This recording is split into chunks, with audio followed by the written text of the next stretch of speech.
ভারতীয় বাংলা সিরিয়ালে প্রায়ই দেখা যায় নাটকীয় সংঘাত, বিশ্বাসঘাতকতা আর প্রতিবাদের তীব্র উচ্চারণ। কিন্তু এবার সেই নাটকের গল্পই যেন টিভি পর্দা ছাড়িয়ে বাস্তবে রূপ নিল ওপার বাংলার অভিনেত্রী রূপঞ্জনা মিত্রর জীবনে।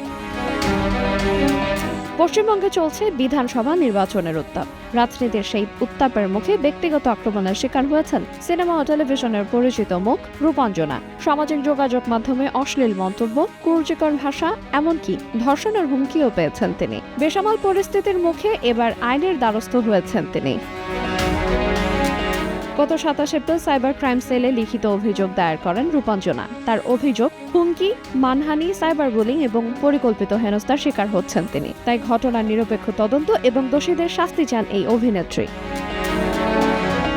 এর আগে রাজনৈতিক ময়দানে বিস্ফোরক মন্তব্য করে তোপের মুখে পড়েছিলেন এই অভিনেত্রী। নির্বাচনী প্রচারণার ফাঁকে সামাজিক মাধ্যমে লাইভে এসে সেই ক্ষোভ উগরে দেন। সরাসরি আক্রমণ করেন বিরোধী শিবিরকে। কড়া ভাষায় হুঁশিয়ারিও দেন তিনি। নারীর নিরাপত্তা নিয়ে যারা কথা বলে তারাই আবার নারীদের লক্ষ্য করে হুমকি দিচ্ছে, এই দ্বিচারিতার বিরুদ্ধে সরব বক্তব্য রাখেন রূপঞ্জনা।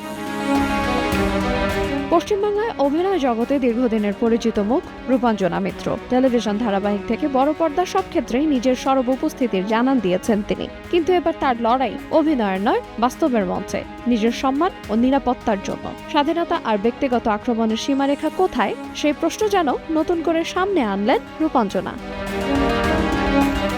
আইরিন আয়াত, সময় সংবাদ।